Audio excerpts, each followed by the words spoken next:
Konke sanibonani babukeli kuzo zonke indawo lapho phela nithamele khona uhlelo olumnandi ilungelo lakho. It's your right. Siza kunina bukhoma la kumamba phambili phela iSABC wale eMzansi for sure. Siyatholakala futhi ke sikhathi sinye lapha ya ku SABC lihaye nayo iSABC Plus mbukelo uhlelo noMangcolosi uMajali intombi yaseThekwini. Ngithi nje siyazi ukuthi ukuba nelifa mbukeli elibhaliwe kusemqoka na ukuze phela uvikele ukuthi impahla yomufi ingaweli ezandleni ezingafanele. Kodwa ke ngabe zithini izindleko phela zokuba nelifa eligciniwe? Ingabe lamafa futhi abantu ababhalelwa wona mahala anazo yini futhi izindleko ezisithele esingazi ngazo mina nawe? Well, that's what the show is all about this afternoon in Mbukeli. Stay tuned to your television set as, of course, we start the show officially.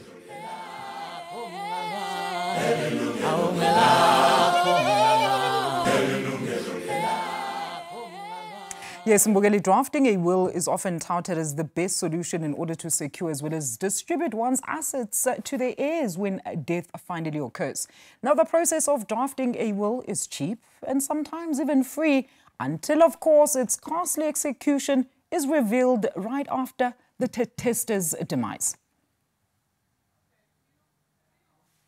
Manje ke ukukhuluma kabanzi ngezindleko ezifihlakele zokuba nelifa eligciniwe Mbukeli kumahovisi abameli noma kwizinkampani zemishwalense. Asamukele ivakashi zethu la kwishow namhlanje sinayo intokazi emhlophe uSis Juliana Socikwa, yena ke ungumeli. Samukele noButshaka Zwane obuya kwiStandard Bank. Ladies and gentlemen, what a pleasure sanibonani. Welcome to the show. Thank you so much, Mangcolosi, for inviting us to the program. Thank you so much. Siyaphila singezwa kuni. Ay, siyaphila nathi Sis Juliana. Butshaka, you are so excited. Welcome to the show. I have a feeling this show is going to be unpacking quite a lot.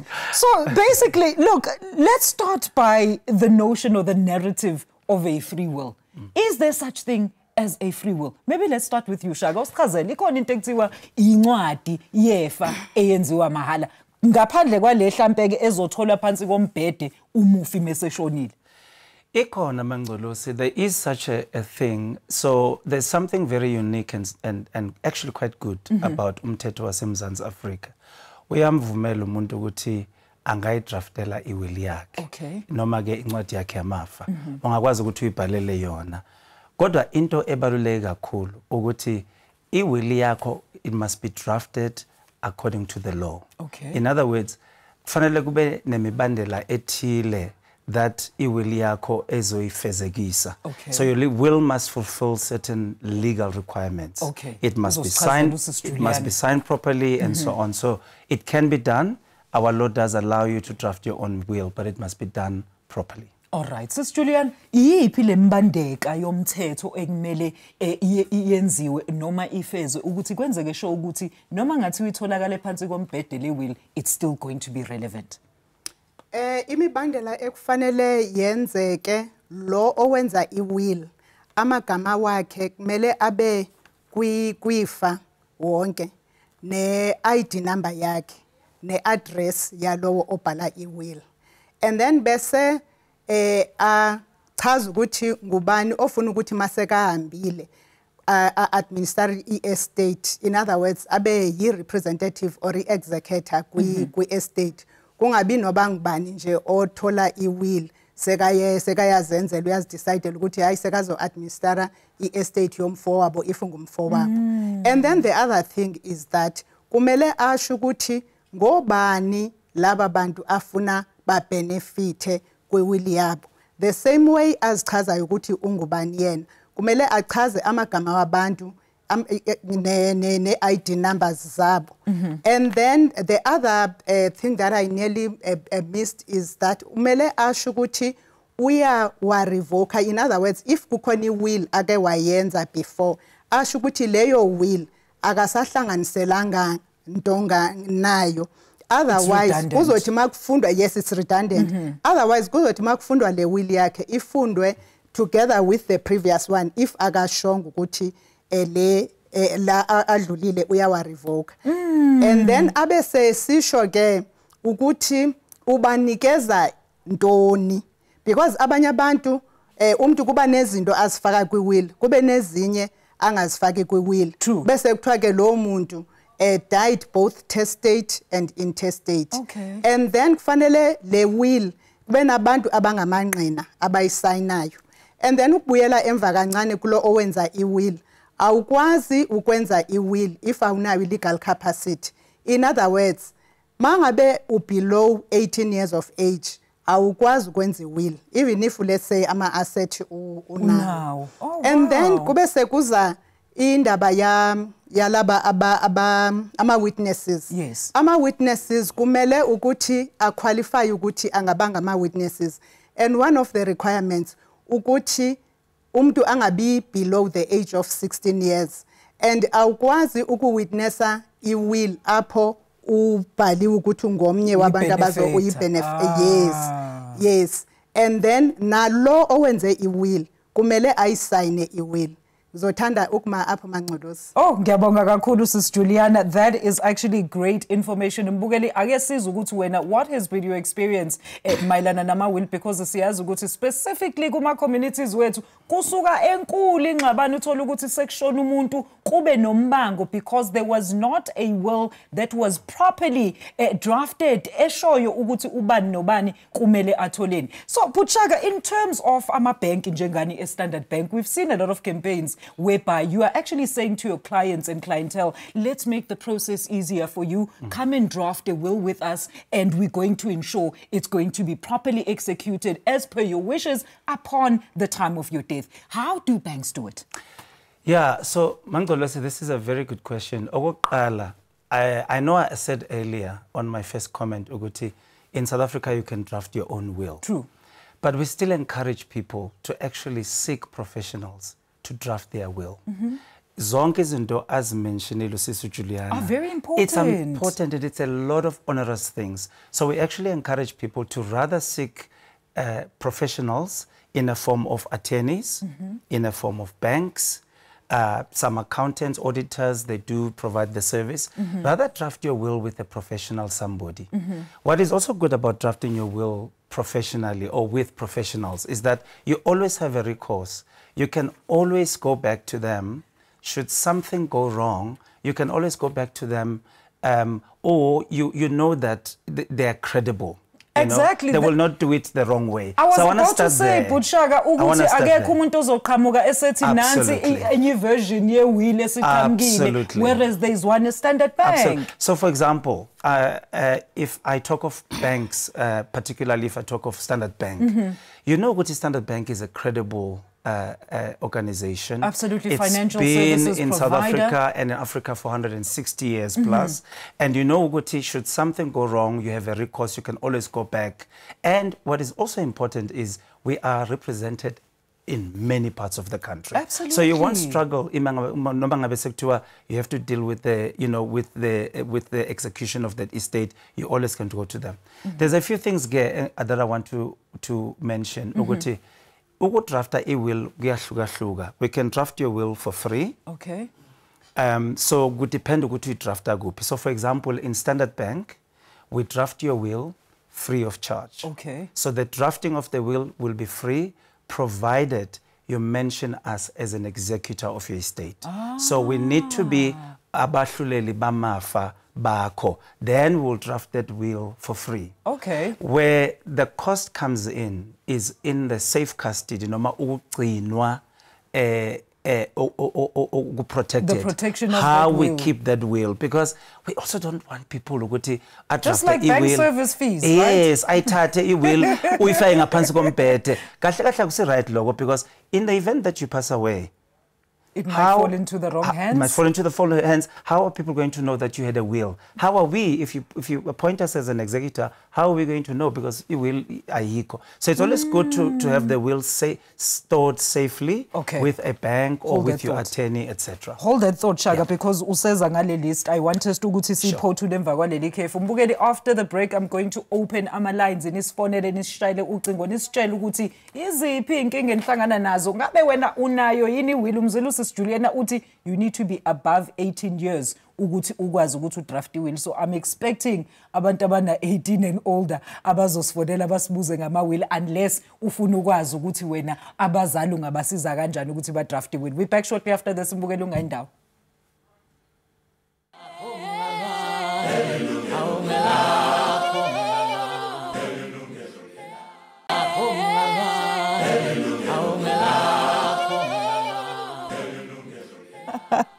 Mbukeli, welcome back to Ilungelo Lakho. Usungasishayela ke manje ucingo la studio 011-714-0671, alternatively 011-714-0672. Those are the magic numbers ozozithinta Mbukeli ukuthi ukhulume nami ngqo kanye nama guests ami la studio. You can also send us a WhatsApp to 0608449857. Alternatively, email us your thoughts to consumer@sabc.co.za or share your views lapha on our social media platforms. My guest today, Usis Juliana Socikwa, who is an attorney, alongside Insizwa Potshaka Zwane from Standard Bank. Mbukeli, sikhuluma ngalento yokuthi, as you know, September is called National Free Wills Month, or is it Free Wills Month? Potshaka, you were still explaining there. So sifuna ukuzwa Mbukeli ukuthi iziphi lezi zinto ezi-free mayelana nalama will to a point where even banks are actually offering ukuthi ungeza phela ma uyi-client uzobhala i-will yakho so that ingazange ize ifojwe umuntu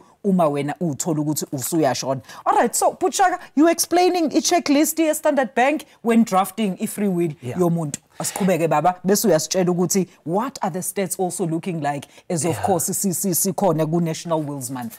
Asiqale la okoqala Alicia, let me congratulate you on your show for actually hosting us on National Wills Month. Thank you. Le inyanga babukeli yokwahlukanisa kwamafa nokwenza ababukeli aware ukuthi we need to provide. Sisebenza so hard imali zethu Nkosi yami. Balekile ukuthi uma sesidlulile zindlulele kwabanye. So well done. I want to congratulate you and SABC for this show. We appreciate you. Now my statistics that are shocking. Over 70% of South Africans actually die interstate. Kusho ukuthini lokho? Kusho ukuthi abantu abaningi bashona banganawo ama wills. Ngobani Potshaka? Because they did not watch your show asiqale lapho. Two, they banking with banks. They are talking to attorneys. They have attorneys, but they've got life insurances, investments. They've never thought about the will. So that is a shocking statistic. In fact, by global standards, we're actually one of the lowest ones in the world. That is concerning. So that's why we need to spend more and more time. Worry about you. You worked so hard for your money. You must worry about who inherits your money. Intenhle kakhulu Alicia about the will is that you will be bequeathing or you'll be leaving your hard-earned money, assets, yonke into esebenzele kanzima uzobuyishaya kulabo bantu ofisa ukuthi ibe kubona. In other words, your hard-earned assets and money will actually, you can be able to, when I will state who gets what. Absolutely. So 70% is a very big number. It's a huge number. And by the way, let me add this, especially kuthina abantu Nkosi yami abansundu in the African community. You know what happens sometimes uma ngabe khona umbango ushela ubani ina ngishela nga ini exactly. And having a will actually alleviates exactly those problems where you leave what you would like. I was reading another will during the week. Ubaba ushela indodana une ingane ezo6 kodwa he was very clear ku will yakhe ukuthi imoto ethize iya kusibanibani. Imoto ethize yakwesibanibani because all those kwemingxabano enganeni ezo6 or 7 ezo8. What happens is that all those assets that you did not specify ukuthi who they must go to, they're going to go into the pool of all your assets and they will be shared equally. Kanti wena ubufisa ukuthi Alicia ke mhlambe ke athole something or something akusezukwenzeka ke lokho. Oh. You know, Sis Juliana, maybe just ungene lapho, and I love the fact that Bushaka brings out Tina lapha kwi-African community, because there's so many things, misconceptions about ukuthi when you take that first decision, yokucabanga nje ukuthi I want to draft a will. Suddenly kuba nabantu abazokuzungela manje bebona ukuthi ba benefiteni meke babona umuntu usezosaba ukuthi uzobulawa. What exactly is prohibiting us specifically kuma communities amnyama ukuthi sibe open ngokuthi size sobhala amawili? What are you finding? It's true, Mangolosi, ukuthi abantu abaninzi abacima mhlambi kukhona izinto ezenza ukuthi bangawenza amawili. Wonke umuntu emzansi une right yokuzenzela will njengoba ubhuti seyishilo. Ubani, who can draft a will? Unani, what do you need to have firstly in order for you to qualify ukuthi ungaze ubhale will? Ungaba nesitulo nale impahla engiyigqokile ngidecide ukuthi ngibhale will? If ufuna decide ukuthi ubhale will, you can do it, because sometimes amacici wagqokile mina ngicabanga ukuthi hayi lamacici wathenge ngo 20 rand, kanti wena uyazi ukuthi lamacici wakho they are worth 2000 rand at 10,000 rand. Yes. Even nezinye izinto nje zakho. So you qualify if unezinto of fila o attacha ivalue kuzo o obhekile ukuthi ingathi mawungahamba zisale nomuntu ezisala naye, then une right yokuthi wenze I will. Okunye engifuna ukuedela kule wills week, kule wills month, that is September. Ubhuti njengoba sekashilo ama attorneys and Standard Bank benza ama free wills. So kumele abantu bajonge, like mhlambi you've been sitting at home, you know about these wills, but you thought ukuthi you need imali before you can approach an attorney. This month is the month whereby you can go to the attorneys and then bakwenzele ama will. Njengoba eqaleni besike satsho sikhuluma ngama free wills. Yes. If unama asset amaninzi kungangabikho advisable ukuthi uye for that wills week, because the wills are kind of very simple. Zinganga accommodate I-situation yakho. Okay. Like for instance, if uzokhuluma ngemoto, uzokhuluma ngama earrings njengoba sesishilo, kunama shares, kunani. Okay. So singaphela nathi singakwazi ukukusiza or ngeke usizakale ngendlela obungasizakala ngayo if bozoyibhatalela I-will yakho. Okay.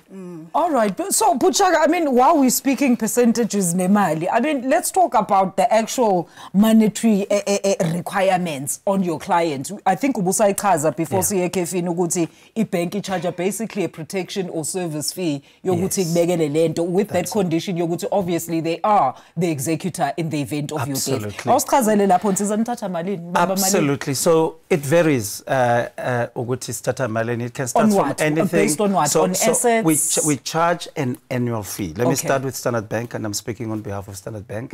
We charge an annual safe custody fee. Okay. But we don't charge for drafting your will. Okay. Obviously, the condition being you nominate us as an executor. An executor, yeah. That's the first important one. Kodwa khona into ebaleka kakhulu Alicia, that ababukeli fanele bay understand ukuthi at the end of it all, when it comes to the execution of your estate, that's where actually the big cost kicks in. Okay. And we need to talk a little bit about that, because people can think, I must draft a will kuphelile lapho. Juliana, especially when you've got what we call a complex will or complex estate, which it will become. A complex will results into a complex estate. Absolutely, I can imagine. What is a complex will? Uma kukhona ma shares, unama properties, izindlu, imoto, ama investments, mhlambe khona ekhaya amakhosikazi amabili amathathu amane amahlanu. Different complexities. There are many things that could grant a will or even an estate, a complex estate. Okay. Asiqale lapha. So it's very important ukuthi umunama assets, as many of us are working towards, that you actually draft it, Juliana, properly. Get a financial institution, a bank, preferably, and we do offer that service at Standard Bank. Get a reputable attorney and draft your will properly. And the costs do come in when it comes to the execution of the estate, and we need to talk about that. Yeah. There is a baseline cost of 3.5%. Okay. Excluding VAT. Okay. Ngaphandle kwentela, which we charge, or which it's generally laid down to be charged on when it comes to the execution of the will. All right.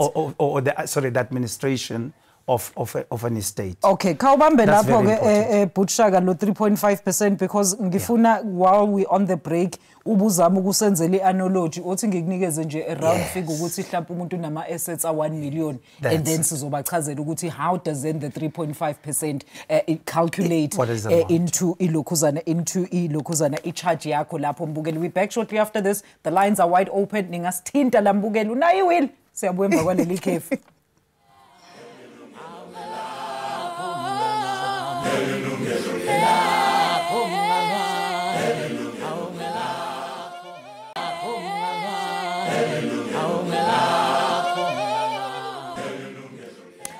Bugeli, welcome back. The lines are wide open. 011-714-0671, 011-714-0672. Let's go straight to the lines. It's Nosipho from Free State who's joining us. Uzosibuza naye ngama-will. But Sipho, sakwamukela nsizwa ohlelweni. Singakusiza kanjani namhlanje? Umbuzo noma umbono?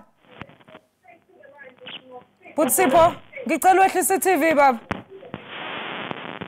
All right, I'm going to try and, of course, get a hold of Ubutsipo once again. Ukhumbule mbukeli, when you do get through to us, ngicela wehlise i-TV set yakho khona sizokwazi phela ukuthi sizwane sixoxe ngalama wills na ubeka umbuzo wakho sikwazi ukuphendula. My guest this afternoon bengisasho ukuthi uSis Juliana Socikwa, who's an attorney phecelezi ummeli mbukeli noButshaka Zwane insizwa evela lapha eStandard Bank. So Butshaka, you were still explaining to us the 3.5%. Ngathi ngicela usenzele umzekelo. Let's say nginama assets that are worth 1 million, ngize Standard Bank ngicela iwill siqalele ngalo 3.5% and other hidden costs.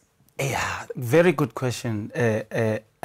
Dadwethu Alicia, I must just start by saying ukuthi death is not a very cheap exercise. We must know that ukuthi ukufa is quite costly. That's why we also advise ababukeli ukuthi they must consider what we call estate planning. Estate planning is important because when you've got a fiduciary specialist, they can help you to calculate what your death can cost you in terms of cost. Like it's a budget. And they can also advise you ukuthi how can you provide on a month-to-month basis, what policies can you take so that uma ngabe ushonile, all these costs I'm going to share with you now kick in. You can actually, they can be automatically paid by various policies because you've done what we call proper estate planning by a credible fiduciary specialist. Akesiqalela khona 3.5% excluding VAT. 3.5% ka million, Alicia, is actually equivalent to about 35,000 rand. Okay. Bese kwakhona ama costs, what we call master's fees, master's fees. Angizobala wonke ama costs, they depend. Yes. Kukhona ama master's fees. Uma ngabe si lodger i-estate yakho at the master's office, we have to get what is called the letter of executorship. Okay. Master uzocharge ama fees wakhe. Okay. Which come from the estate. Yes. And then there is umthetho wa South Africa uthi estate yakho must be advertised. There's 2 advertisements that go out. The first one, or 21 days, where we have to advertise to ukuthi Alicia seshonile, uma ngabe khona umuntu on a claim kule estate into njalo nje, you can now raise your hand if you have a valid claim, or khona ingane yashiwa nkosi yami yasala kuphi kuphi, that is your child. They then see it through the advert. So you have to advertise. There's cost to that. So there's many other costs. Just pause there a little bit, Butshaka. I want to quickly take Ububele lapha eBizana. But Bubele, a very good afternoon to you. Nsizwa ngicela ukuthi usibuze umbuzo wakho noma ubeke umbono. Singaze siklahlekele nje sikulindisile lapho ocingweni. Ndiyabulela sisi, ngibulise kuwena kuzivakathi zakho e-studio. Inkosi tata Mola. Ndinombuzo okanye ndinemibuzo. Ungabuza tata? Oqala umbuzo, bangaba ndinenkosikazi. Kunyanzelekile na into kokuba ndenze i-will okanye no, let me not put it like that. Let me say, if I make my will ukuthi inkosikazi yam will take over all my estate. Okay. Then upon her death uyawukwabela ke yena abantwana. Okay. And it happens ukuthi abanye abantwana abazalwa nguye ingaba iyavumelana ka i-will elolo hlobo, abanye abantwana abangazalwa nguye, can't they challenge that will? Because I believe ukuthi since we are married in community of property, what I'm leaving then becomes hers. Very and then important she has question. to decide how to uyenza kanjani ebantwaneni. That's my first question. All right, Dad. My second question is that akunyanzelekanga na if I'm drafting i-will yam kunyanzeleke kangakanani na into yokokuba mayibe i-commissioniwe by the Commissioner of Oath. Okay. Yeah, All I think I'll put those two questions for now. All right, inkosi kakhulu Tata Ububele, and those are very, very important questions. Siyabulela kakhulu Tata. So, Sis Julian, I think the first one is definitely yours, and very important question there. Unomfazi, she wants him, ufuna ukuthi yena, the wife is going to be basically the executor of the state, but only upon her death is she going to execute his will. So he wants to know now, how does that happen? And also, wife has other kids that are not theirs. They're not their biological children, but also the aspect of the fact that they are married in community of property. Ooh. And ndiyabulela kakhulu tata apho eBizana. Ndiyathemba uba uyayiqonda indaba yokuthi xa wenza i-will uyenza kwi-50% ye-share yakho kwi-estate since you are married in community of property nonkosikazi wakho. Andiqinisekanga uba usendaweni enjani apha eBizana, but emakhaya ufumanisa uba utata usebenza yedwa, umama akasebenzi. Izinto ozithenge ngemali esingathi mhlambi singabe sisithi yeyakho uyisebenzile zizinto zenu nonke, awukhathaliseki noba nguwe oze nemali. So ndiyathemba uba leyo ndawo siyayiqonda. So ngamanye amagama xa wenza i-will uyenza kwi-half share yakho, awuyenzi kwizinto zonke eninazo nonkosikazi. And then uthi uzokwenza i-will uthi izinto uzishiyela yena zonke. So xa ngaba uthi uzishiyela yena, ngamanye amagama usweleke utestate uyenzile i-will yakho, akufani noba beyizodividwa phakathi unkosikazi afumane i-50% share yakhe and then kule yakho afumane i-child share or i-250,000, whichever is the greater. So xa wenze i-will yakho uyenze kwi-half share yakho. So kwi-will uthi xa usithi abantwana abazufumana nto, kusho ukuthi kuzoba njalo kwi-50% share yakho, but unkosikazi yena xa enosweleka engenzanga i-will abantwana bawusoloko bawufumana kwi-share yakhe. And then konje intwana enyayithethile uthe how important is it for the will to be certified through the Commissioner of Oaths? But that was the additional one. I think uButcha kuzoyithatha, but I think he mentioned this aspect when Sis Julian ukuthi umama also has additional kids that are not marital kids abazalelwa ngemtshadweni. That was the other aspect. Okay, tata umama xa enabantwana abangazalelwanga emtshadweni, xa ngaba akunazimpawu zokuthi aba bantwana uba adoptile, mhlambi aba bantwana mhlambi xa nidibana kuyaxhomeka nokuthi udibene nomama abantwana bebangakanani. But abantwana odibene nomama besebancinci mhlambi umama ngakwazi ukubaphushela for ukuthi nabo bafumane something, because uthathe umama wabo wamthatha nabantwana and wenze abantwana bakholela ukuthi noba bayabazi otata babo babaphi kodwa ubenze babelieve ukuthi ungutata wabo. So asikwazi abantwana ukuthi bavalelwe ngaphandle, especially if ngabantwana basebancinci. And considering nokuthi mhlambi umama ngeli xesha ohambayo ngalo akasebenzi udepende kuwe for ukuphila. All right. And it goes both ways. I just want to add on this point. It goes both ways. Yes. It's either abantwana abeze no mama nakuba abantwana abeze no dad. As long as they were looking after those children together, he does not necessarily have to specify them separately. They are regarded as all the children of the family. All right.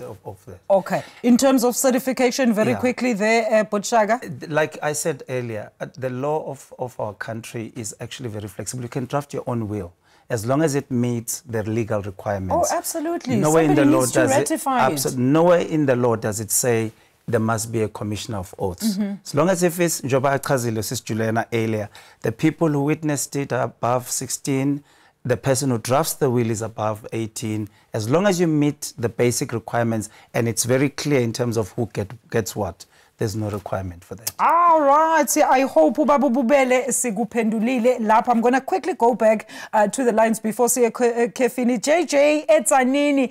Barimeni baba. I'm fine, Olivia. Thank you so much. Thank you. Welcome.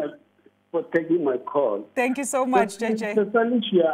I'm watching this program with a keen interest. Even though our attorney answered partially my question, what I wanted to find out is it basically, even though she gave an example of the earrings of saying when you give them value, you can just say, yes, I'm putting them on my will. I wanted that part of saying initially how much or how many assets can I say I'm putting my will, I'm putting all these things assets on my will so that my kids can be able to share them. But even though she answered it partially, but Bikshaka can maybe try to answer that one for me. Thank you for taking my call. All right. For the first time, I've never been in a radio or television. But today JJ, thank you so much for making it through. Well, Mbukela, I hope now you're just as excited. Ukuthi nje ubeke umbono uyashoka kodwa ubhu JJ ukuthi in part question yakhe Shem has been answered. Mbukela sisaqhubeka nale ndaba niyayizwa ukuthi iyasinda futhi ibalekile. So I hope ukuthi you're not going anywhere. Gijimi yophuza amanzi. We're back shortly emva kwaleli khefu.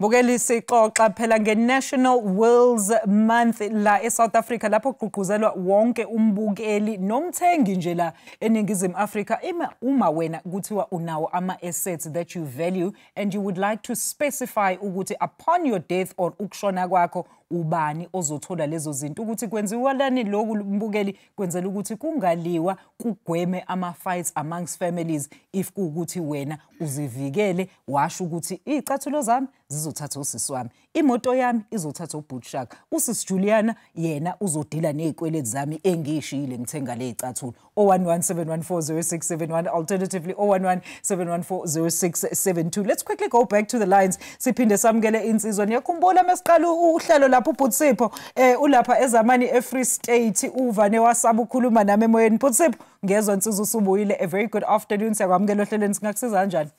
Ngiyajabula ukukhuluma nani. Siyabonga baba. Go ahead. Yebo, hayi ngicela ukubuza lawo. Buza baba. Ngine will with one of the top banks. Yebo baba. Manje ake sithi ngine changes amaningi enzakalile isikhathini eside kakhulu nginayo. Okay. And kuningi ufanele ngushintshe. Okay. Nanokuthi ngifuna ukuthi ngiyisuse kubona. Ngiyenzele isifakazodi engxenye. Okay. Ingaba khona indleko yini zokuyimove from bank A or to safe custody B uma khona ushintsho singulenza. Okay. Imake Butsipho before ngikudedela lapho siyawuza umbuzo wakho. Lo bank A ofuna ukususa khona iwill yakho ngabe ibank obanka nalo noma nje wawufake iwill nabo mhlawumbe usufuna ukuyithatha manje uyise kulabo banka nabo. Ngangibhenka nabo angisabhenki nabo manje ngifundisa labe bhenka nabo ngoba kukhona abakhuluma ukuthi after isikhathi bangitshela ukuthi kukhona indleko lezo senichaza lapho kuninga kakhulu esiningiphendule khona indleko ezikhona ukuyigcina lo wileyo no execute nantontoni lesiniphathi kuningi nje eningikhayisele khona. Okay baba. Manje la ngikhona ngidabule uma ngiyisusa lapha ya akuzungilimaza yini noma ama changes angiqhubeke ngwenzele khona lapho ku bank A uma ngimuva from bank A ngiza ku bank B kukhona indleko yini ezongaffecta yilapho. Awu siyabonga Butsipho. Omunye umbuzo obaluleke kakhulu lo nsiwo and ngiyabonga ukuthi usihloniphile wangalisha igama lama bank uButshaka kuphela namhlanje ongakhuluma ngebank lakhe. So Butshaka siyabonga kakhulu Butsipho eZamani eFree State. So let's start with uLokhuzana. I think let's start with uButsipho eZamani. Sis Juliana, is there anything that you want to say in terms of the costs involved in terms of transfer fees as well as uButshaka? Then you can also just add there. Okay, njengoba sekashilo uBhuti i-cost zokuwinda up i-estate is 3.5% of i-estate. Okay. And then njengoba sengendasho if kunabantwana abancane it means i-assets kumele zivaluatwe so kungaba nenye imali futhi i-cost zokuvaluata i-estate. Okay. And then assuming mhlambi kukhona imali kune-investment ekhona and then i-investment is part of the assets. So leyo investment if ama-attorneys they manage to get the money by bayifake kwi-estate account, so there's also i-6% of that investment that is due to ama-attorneys awinda up i-estate. Yes. Okay. Yes. And then now for i-transfer, and then bengithanda ukuthi ndicacise na kule ndaba yama-transfer costs if kune immovable property. Makhulunywa ngama-free will, ama-wills angaba free, and then even with the administration of estate and zama ukuxwayisa ababukele emakhaya ukuthi bangathi mabeza ukuthi kunemali fanele uyobhadala ama-lawyer kanjani. Still if awunayo imali yokuwinda up estate uyakhona ukuya kwi-offices ze-pro bono ubacela ukuthi awunamali ubaba sekashonile or umama mhlambi kunendlu akunamali ekhona for ukuthi ungayisebenzisa for ukuthi winde up estate. So ama-office we-pro bono angaku-refera to ama-lawyers wabo abawa-approve ukuthi they can do that for ukuthi bakuwindele up estate. But now there's a difference if there's immovable property ongayihambisiyo engahambiyo awuyithengise akunamuntu mhlambe oyinikezwayo ihlala nani mhlambe ekhaya, then lapho kumele niphinde niziprovidele imali because i-instruction kuzobe kuzezokuthi bakwenzela i-winding up ukuthi bacakaca izinto ukuthi ini iyakubani. Okay. So fanele mangabe kune immovable property indlu then niziprovidele for ukuthi ni transfer will.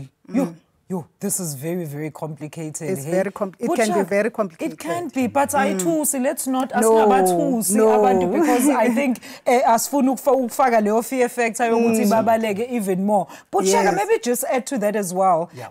And then continue. UJJ ubeseshilo vele ukuthi na he was speaking in terms of evaluation. So Absolutely. I think let's tie up a question ka Butsipho lapha. Yeah.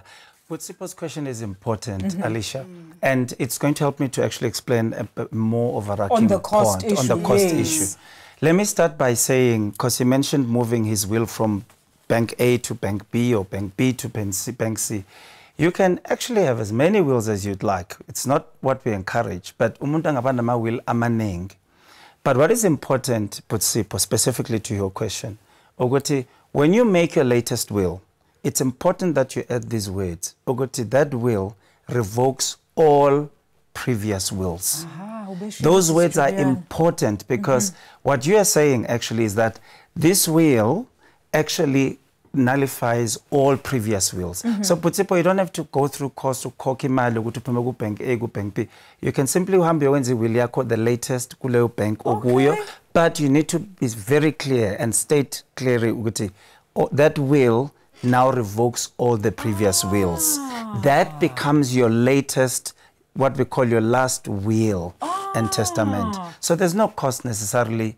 Although we don't encourage you to have will all the time. Yes. I would rather you review your will where you are. But if there are circumstances that lead you to, but I want to just, this is for all the viewers. Ogoti, you can actually, as long you can have as many wills as you want, you can go and make a will, but just be specific. Ukuthi, this will actually revokes all the previous wills. And then again, you can start and siyacela abantu bakithi kuniyaqoqozelwa so that umuntu angafiki uphethe version ye94 abanye bathi ayicha but le uyidrafte izolo abanye bafike neka Butshaka uButshaka eselapha ethi well thina siphethe the latest one yenziwe on Thursday. And Alicia, if I may add this, very quick this is actually very quickly, it actually helps with the dealing of the family feuds. Yes, that's why we look at the latest will, even legally, they'll look at the... Because is entitled to change their minds, Juliana. Exactly. Yes, and the situations is I might not want to leave you that car after Moshini. All right, let's quickly go to the lines before Siya Kefini and take uPhutmandla at Delmas and Mpumalanga. Phutmandla,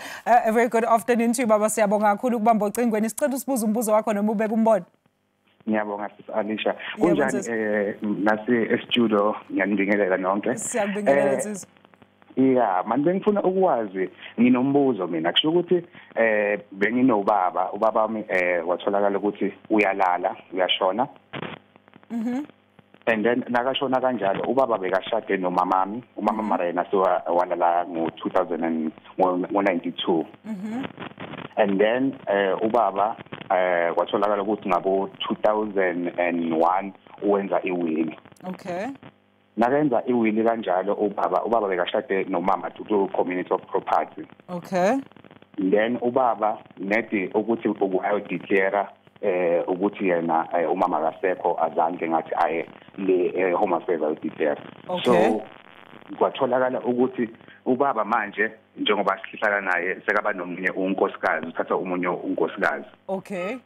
And then ubaba nakathatha umunye unkosikazi kanjalo ubaba bekadraftile iwili yaka baba beyibhale mina nomfowethu ubhuti wami. Okay.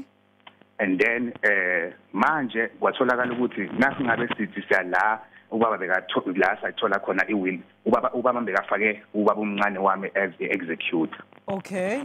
Yeah, so manje nakafaka ubaba umncane wami as executor kanjalo nasicela lapha labe babhale khona iwili and then sababuza ukuthi thina manje basinikeza iwili bona azanke basifundele yona iwili lethi singazi ukuthi lokho beku right na ukuthi bamani basinikeze iwili bangakafundelanga yona na. Okay. And then okunye futhi engifuna ukwazi ukuthi njengoba ubaba bekafake mina nobhuti wami as 50 as ukuthi yithi esothatha i50% yakhe like ngalendlela le ukukhuluma ngakhona la kushow. So ngifuna ukwazi ukuthi le kamama nayo iyanyamalala i50% iyabuyela kubaba noma fanele ize kithi njengomama walala kuqala yena. Oh, siyabonga kakhulu unsizwa ngalo mbuzo. Siyabonga kakhulu Phutmandla eDelmas eMpumalanga nawe mbukela ungenza kanjalo after leli khefu asiphuthume itolo sokhokha ikweletu mhlambe soba nama wills masibuye.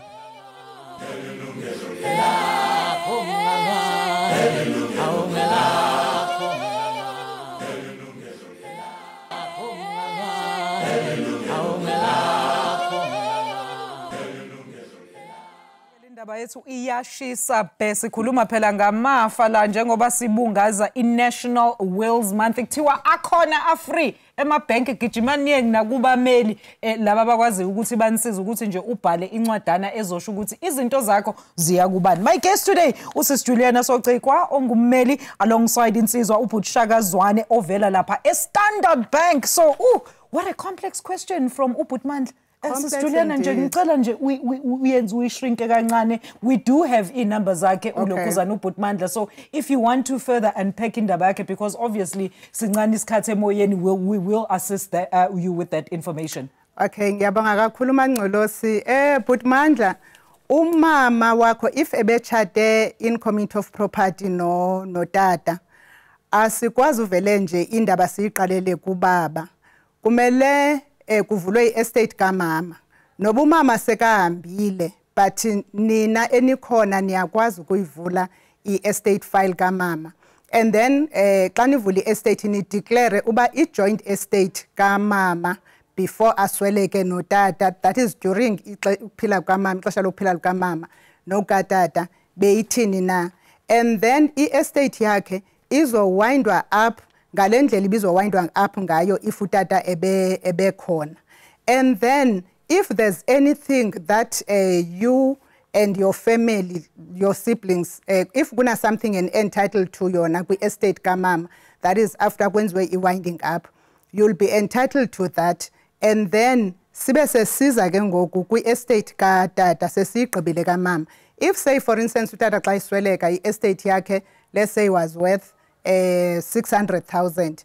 So umama utata uchate naye legally, that is if I'm allowed to call her your stepmother.